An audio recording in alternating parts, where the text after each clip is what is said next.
নমস্কার বন্ধুরা, welcome to learning Cape. চলে এসেছি নতুন একটা ভিডিও নিয়ে। আজকের ভিডিওতে আলোচনা করব এএলপির কিন্তু ভ্যাকেন্সি বেড়ে গেল। তো ভ্যাকেন্সি বেড়ে যাওয়ার ফলে কিন্তু সবাই কিন্তু দেখতে পারবে যে রেলওয়ের ওয়েবসাইটে যে কোনো একটা আরআরবি ওয়েবসাইট, অর্থাৎ তুমি যদি আরআরবি কলকাতা বা আরআরবি চেন্নাই বা আরআরবি রাঁচি যে কোনো একটা সার্চ দিলে কিন্তু আরআরবির ওয়েবসাইটে গেলে কিন্তু অফিসিয়াল যেই নোটিফিকেশানটা আছে সেইটা পেয়ে যাবে। সেইটা দেখতে কিছুটা এরকম। তো সেই অফিসিয়াল নোটিফিকেশানে গেলে কিন্তু তোমরা হুবহু দেখতে পারবে যে কোন জোনে কত ভ্যাকেন্সি বাড়লো, কলকাতা জোনে আগে কত ছিল এখন বেড়ে কত হলো। তো এইটা কিন্তু তোমরা ওইখান থেকে দেখে নিতে পারবে। সো সো এইটা নিয়ে আলাদাভাবে বলার কিছু নেই।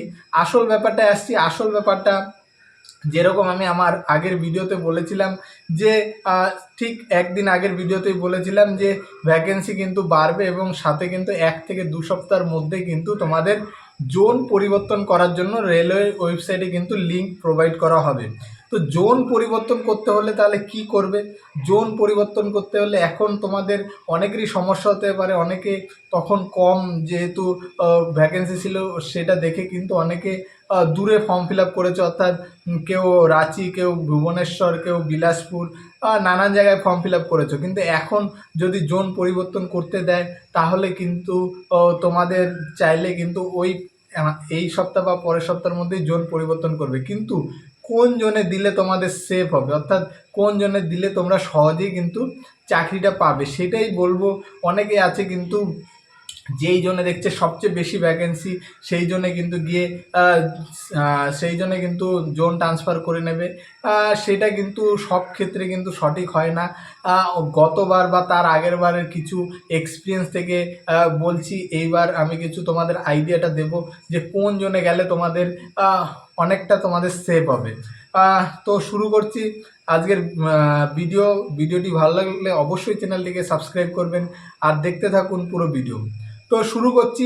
আমি প্রথমেই দেখতে পাচ্ছি যে যদি জোন হিসাবে আমরা দেখি, বিলাসপুরে সবচেয়ে বেশি সিট আছে, সেকেন্দ্রাবাদে, মুম্বাইতে, এছাড়া বেঙ্গালুরুতে। এই কটা 4টে জোনে কিন্তু সবচেয়ে বেশি সিট আছে। আবারও বলছি, আহ, আহ, বিলাসপুর, সেকেন্দ্রাবাদ, বেঙ্গালুরু এবং মুম্বাই, এই কটা জোনে কিন্তু সবচেয়ে বেশি ভ্যাকেন্সি আছে। তো এই কটা জোনে আর সবচেয়ে লোয়েস্টের দিকে যদি আমরা দেখি, পাটনা, শিলিগুড়ি, গোরখপুর বা জম্মু অ্যান্ড কাশ্মীর, এইগুলোর মধ্যে আছে। তো সবসময় রেলওয়ের পরীক্ষায় দিতে গেলে কিন্তু ভ্যাকেন্সি এর দিকে একটা মাথায় রাখতে গেলে একটা সিম্পল রুলস কিন্তু ম্যাক্সিমাম যারা পরীক্ষা দিতে দিতে এক্সপিরিয়েন্স তারা কিন্তু ফলো করে। সেই জিনিসটা কিন্তু ম্যাক্সিমাম ক্ষেত্রেই সঠিক হয়। সেই রুলসটা হচ্ছে ওপরের থেকে 3টে এবং নিচের থেকে 3টে। ওপরের থেকে 3টে এবং একদম নিচের থেকে 3টে বা 4টে যদি তুমি বাদ দিয়ে দাও, ওপরের থেকে 3টে আর নিচের থেকে 3, 4, 4টে তুমি যদি বাদ দিয়ে দাও, মাঝে যেইগুলো আছে সেই জোনগুলো কিন্তু তুলনামূলক সেফ জোন অন্যান্য জোনের চাইতে। অর্থাৎ তুমি সবচেয়ে বেশি ভ্যাকেন্সি দেখে সেই জায়গায় যদি ফর্ম ফিল আপ করতে যাও, আশা করা যায় সেই জায়গায় কিন্তু তুলনামূলক কিন্তু কাট অফটাও হাই যাবে। যদি সেটা সাউথের দিকে না হয়, সাউথের দিকে হলে অতটাও আশা করা যায় না, তবে নাম্বার অবশ্যই বাড়বে অন্যান্য বারের তুলনায়, সেটা কিন্তু আশা করা যায়। তাহলে এবার বলে রাখি যে যাদের যদি চাকরি একদম পাওয়ার ইচ্ছেই থাকে, অর্থাৎ চাকরি ভীষণই দরকার, তো যারা বাইরে ফিল আপ করেছো অনেক দূরে, সাউথে বা অনেক দূরে দূরে ফিল আপ করেছো, তাদের জন্য বলবো তোমরা যেখানে ভ্যাকেন্সিতে যেখানে ফিল আপ করেছো বিলাসপুর বা সেকেন্দ্রাবাদ সেখানেই রেখে দাও। অনেক চেঞ্জ হবে, তো এইটাতে তোমাদের কিন্তু সুবিধা হবে। আর যারা একটু বাড়ির কাছে চাকরি নিতে চাইছো, তো জোন চেঞ্জ করতে চাইছো, তাদের জন্য বলবো কিন্তু যেগুলোতে ওপরে যে 3টে আর নিচে যে 4টে ফর্মুলা বললাম সেইগুলো বাদ দিয়ে তোমার বাড়ির কাছে বা তোমার জন্য কমফোর্টেবল যেটা হবে সেটা কিন্তু ফিল আপ করতে পারো। অর্থাৎ এবছর কিন্তু আমি কিন্তু প্রেফার করব মালদা জোন এবং রাঁচি জোন। মালদা এবং রাঁচি এই দুটো জোনে কিন্তু আশা করা যায় তুলনামূলক কিন্তু আহ, উম, একদম তুলনামূলক কম কাট অফ যাবে। অর্থাৎ এই জোনগুলো কিন্তু খুব ভালো, চাকরির জন্য খুব ভালো জায়গা। তো আপনি অন্যান্য জোনের সাথে এই জোনের তুলনা করলে হবে না, কিন্তু এই জোনগুলোকে তোমার আলাদাভাবে ভাবতে হবে, কারণ এই জোনগুলো একদম হাই কাট অফ, যেমন কলকাতার জোন বা তার আশেপাশের জোন, তো এই জোনগুলো তো হাই কাট অফ যায়, কিন্তু অন্যান্য বারের তুলনায় আশা করা যায় এই বছর কিন্তু অন্যান্য কম্পেয়ার টু অন্যান্য জোনের তুলনায় মালদা এবং রাঁচি এই জোনগুলোতে কিন্তু কাট অফ কম যাওয়ার চান্স আছে, এবং বাড়ির কাছেও কিন্তু চাকরি পাওয়ার চান্স আছে। শুধু চাকরি পেলে হয় না, চাকরি পাওয়ার পরে কিন্তু অনেক সমস্যা দেখা দেয়, কারণ চাকরি পাওয়ার পরে কিন্তু অনেকের ইচ্ছা হয় যে বাড়ির কাছে থেকে যদি চাকরি করতে পারতাম তাহলে কিন্তু অনেক সুবিধা হতো। তো এই জোনগুলোতে তোমরা যদি কলকাতা বা কলকাতা সংলগ্ন আশেপাশে যেই জোনগুলো আছে সেগুলো ফিল আপ করতে পারলে কিন্তু মিউচুয়াল ট্রান্সফার বলে একটা ট্রান্সফার হয়, অর্থাৎ একজন যে তোমার জায়গায় যাবে এবং তুমি তার জায়গায় আসবে, তার জন্য তোমাদের সেম একই লেভেলের চাকরি করতে হয় এবং একই পোস্টে চাকরি করতে হয়, যার ফলে কিন্তু তুমি মিউচুয়াল নিয়ে কিন্তু বাড়ি যাওয়া যায় অতি সহজেই। তো এইগুলো কিন্তু যত তুমি দূরে দেবে তত এই মিউচুয়াল ট্রান্সফার পাওয়ার চান্স কিন্তু অনেক কমে আসবে।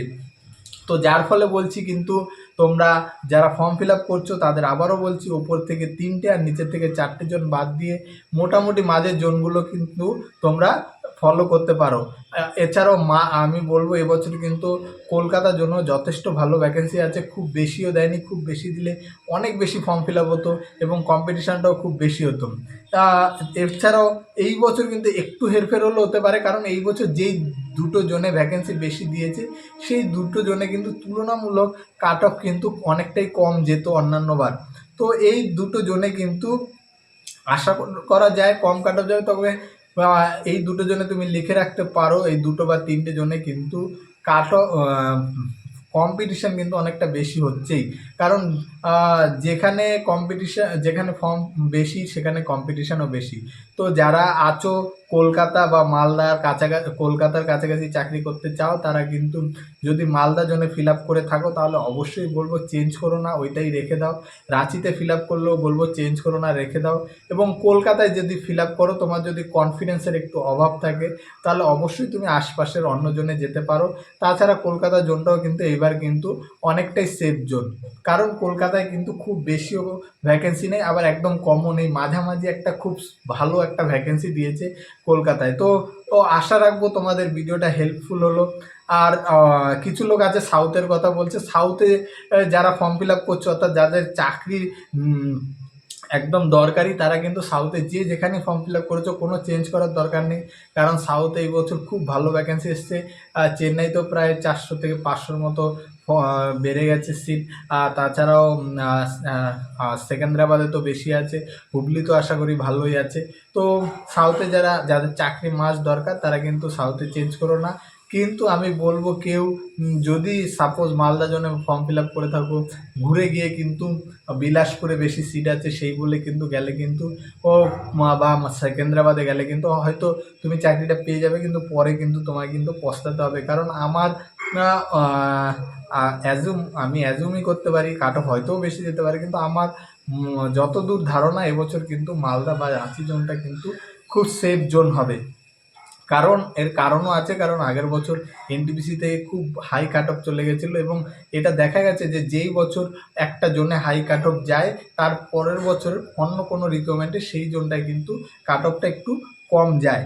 তো এই ছিল আজকের ভিডিও। আর ভুলেও যারা পাটনা, শিলিগুড়ি বা গোরখপুর এই জোনে ফিল আপ করে রেখেছো, তাদের কিন্তু বলবো কিন্তু তারা কিন্তু অবশ্যই জোনটা চেঞ্জ করে নিও, কারণ এত কম ভ্যাকেন্সি তুমি ভাববে কেউ ফর্ম ফিল আপ করবে না। যতই কম ভ্যাকেন্সি থাকুক ফর্ম ফিল আপ কিন্তু মোটামুটি ভালোই হয়, তো কম্পিটিশানটাও বেশি।